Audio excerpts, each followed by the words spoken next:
25 dias pós-parto. Ai, sentei melhor, né? Não sei se vocês lembram, mas quando eu tava no 3º dia pós-parto, eu fiz um vídeo aqui, logo após aquele banho de passagem da maternidade. E eu estou aqui agora com 25 dias, com um outro ânimo, bem melhor e menos inchada. Deixa eu logo começar como da outra vez, mostrando como é que tá aqui o corpete no pós-parto. Não se preocupe, tá? Que eu não vou tirar a roupa toda, vou mostrar tudo aqui, não vale muito a pena, né? O vídeo não é muito sobre o meu corpo, mas eu preciso mostrar algumas coisas, como por exemplo, hoje eu comecei a usar as minhas próprias calcinhas.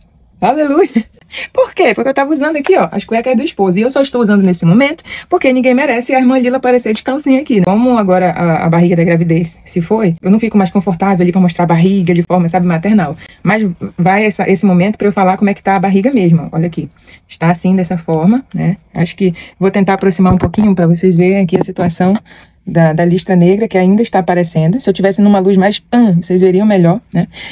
Aqui, o meu umbigo ainda tá um pouquinho...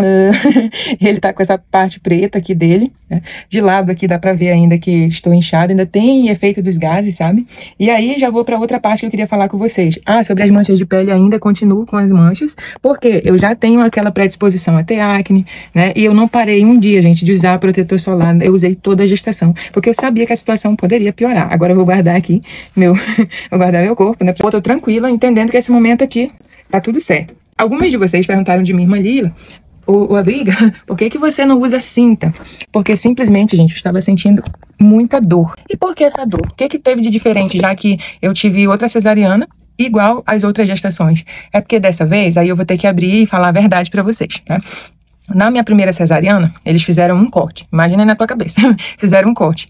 E na segunda cesariana, que foi do Lian, o certo seria, pelo que eu já conversei com outras mães, era a marca vir por cima dessa e tirar um pouquinho da outra e ficar uma marca só, né? Porém, não foi isso que aconteceu comigo. Até hoje eu me pergunto, gente, eu processaria? Eu teria que processar o hospital e tal? Mas eu não fui ver isso. Eu pensava até que era meio que normal. Quando a minha mãe viu, ela disse, minha filha, fizeram outro corte em você, pelo amor de Deus e tal. E naquele momento eu só queria sobreviver, sabe? E aí fizeram outro corte em mim mais embaixo. Então, ou seja, eu tinha 3 Charolines, né? A de baixo, essa daqui.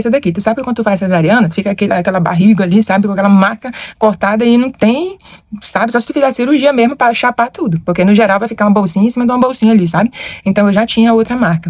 Aí eu pensava até que eu ia ter parto normal, como eu falei pra vocês, né? Que o trabalho de parto foi evoluindo, até que a minha dor começou a aparecer em cima das cirurgias. E aí foi um indicativo de risco ali pra galera, ou seja, ninguém me apoiou em nenhum momento a dizer assim, olha, tu pode ter parto normal e tal. E eu tava com medo, eu teria que assinar um termo de responsabilidade, que se eu lacerasse meu útero, acontecesse alguma coisa com meu útero, eles estavam dizendo que não iam se responsabilizar. Então, quando tu recebe isso em trabalho de parto, você vê assim, tipo, poxa, eu vou morrer e ninguém vai me ajudar em nada aqui, tu começa a desespero. Então, fui encaminhado pra 3ª cesariana de emergência, né? Ou seja, eu não tinha muito o que fazer, fui pra lá, e aí eu pedi pra o médico, a única coisa que eu pedi dele foi, por favor, acerta a minha Charoline, costura uma na outra e tal, foi isso que ele tentou fazer. Nas outras 2 cirurgias, eles fizeram aquela costura invisível, que eles chamam, né, que fica só um fio ali, né, e depois de dias você tem que tirar aqueles pontos da ponta, né, e aí fica aquela marquinha ali, aquela linha, né? E dessa vez eles emendaram, gente, os 2 cortes. Eles cortaram mais ou menos 1,5 cm de pele minha, emendaram e fizeram pontos. Eu realmente fiquei ali, gente, mais ou menos com 18 pontos entre um e outro, como se fosse ponto de costura mesmo, assim, de roupa, sabe?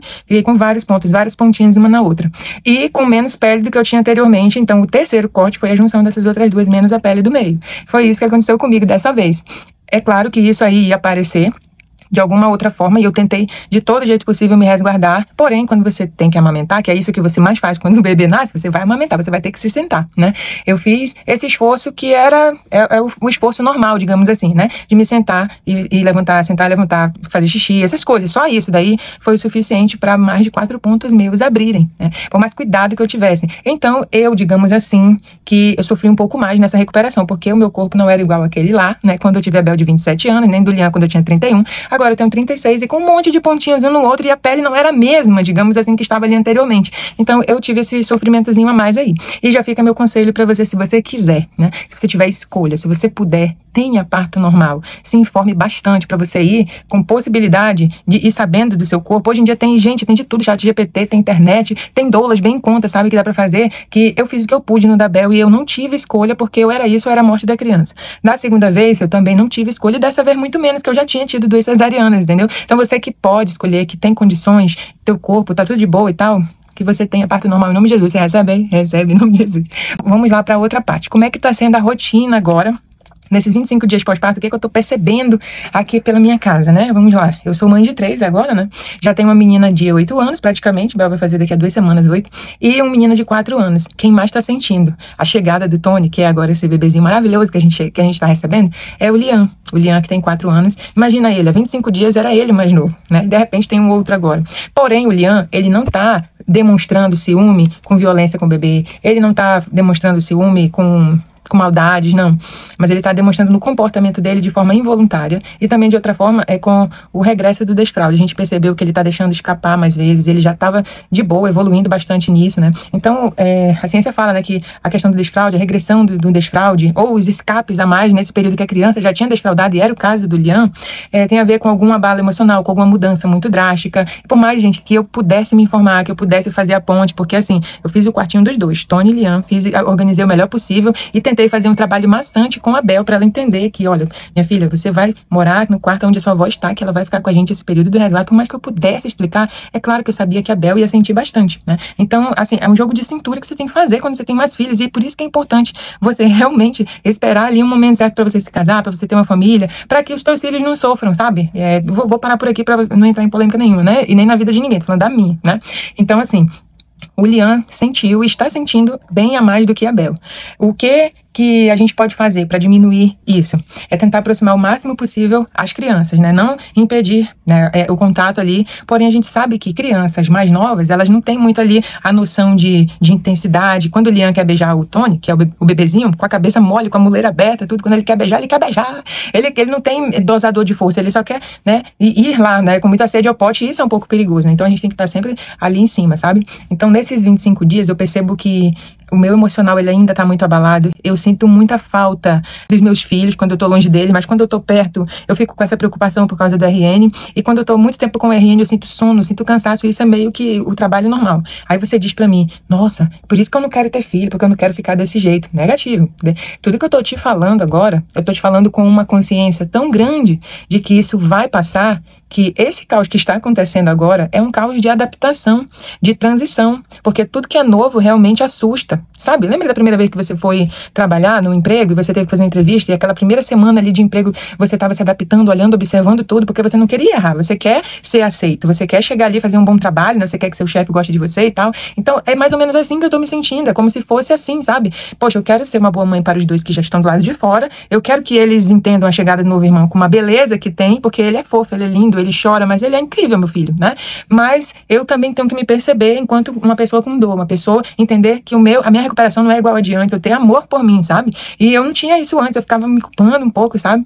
E eu olhando hoje meu esposo, eu tenho que olhar pra ele do mesmo jeito, porque ele não é o mesmo pai de antigamente. Ele agora é um pai que tá tendo que cuidar dos 2 meninos mais velhos. Ou vocês acham que esses meninos mais velhos vão pra escola de boa, ele já acorda sabendo o que vão fazer até chegar na escola? De jeito nenhum. Ele carrega de um por um, ele troca de um por um e leva lá pro carro de um por um, até deixar lá na porta da escola, até o momento de buscar. Então tá sendo cansativo pra todo mundo, sabe? As madrugadas que antes eu tinha mais ele envolvida com o bebê, eu tenho que deixar ele dormir pra ele suportar os 3 turnos que ele trabalha. E eu falo isso. Eu falo isso já querendo chorar. Porque as crianças não têm culpa de chegar no lar que eles chegaram, mas elas vão lembrar de como elas foram tratadas, amadas nesse momento, sabe? E olha o puerpério vindo. olha a recém-parida, né? Então eu tô sentindo muito isso, tô feliz, sabe?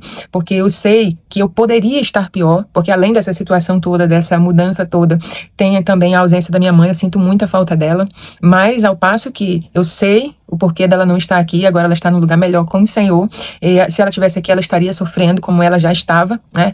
Eu sinto falta dela como minha mãe mesmo, sabe? No período do resguardo, nas 2 gestações, ela estava cuidando dos pontos, e dessa vez não teve ela. Mas no momento que eu queria me lembrar só da ausência, Deus me colocava algo para lembrar que, olha, eu não tô só. Ele me mandou minha sogra dessa vez, ele me mandou uma consciência nova dessa vez, me mandou profissionais melhores. Se não fosse uma médica que a gente encontrou, sabe? Porque das outras 2 vezes eu não fui ao hospital tirar ponto, mas dessa vez eu fui, e lá ela ainda conseguiu uma atestado pro meu esposo, que foi o que me deixou ficar um pouco mais aqui, entender um pouco a situação junto com a mãe dele, que também precisa de nós, e ela tem nos ajudado. Então, assim, tudo isso, quando a gente percebe o arcabouço, né, de tudo, a gente vê Deus, né? E nesses 25 dias tá aí o resumo que eu queria deixar pra vocês e pra mim, né? Eu tenho visto o Senhor de forma diferente. Eu pensava que eu ia encontrar ele no pós-parto como lá no tempo da Bel, que eu tive depressão pós-parto. Mas não foi assim, eu não vi o Senhor daquele jeito. Porque uma porção de Deus que nós temos é conforme a necessidade que Ele olha em nós e diz, você não precisa de mim desse ponto de vista agora, você precisa de mim desse ponto. Então eu tenho visto mais presença do Senhor no meio da ausência de algumas pessoas. E isso tem me feito bem. Tem me feito perceber que Ele sempre esteve comigo e esse processo aqui, ele é mais um que vai passar. Daqui a pouco eu tô ali com os 3 ali do lado de fora e eu não vou querer outro em nome de Jesus. Por quê? Passou essa estação, sabe? Então eu queria deixar essa reflexão aqui para vocês, né, de uma mãe bem mais madura, bem mais velha, mas também bem mais feliz e todo, digamos assim, que até tá um pouco mais leve, porque não é que eu já saiba de tudo, não, é que eu tenho uma previsão do que virá, por mais que o outro ser não seja o mesmo, eu já tenho uma noção que vai dar cansaço, que vai dar desespero, mas que não precisa ficar assim, que vai passar, que o Senhor é comigo, Ele é minha força, e meu filho precisa de mim bem. Segue a gente aí pra mais, que eu sou legal, viu? Só tô parida, recém-parida, mas vai passar.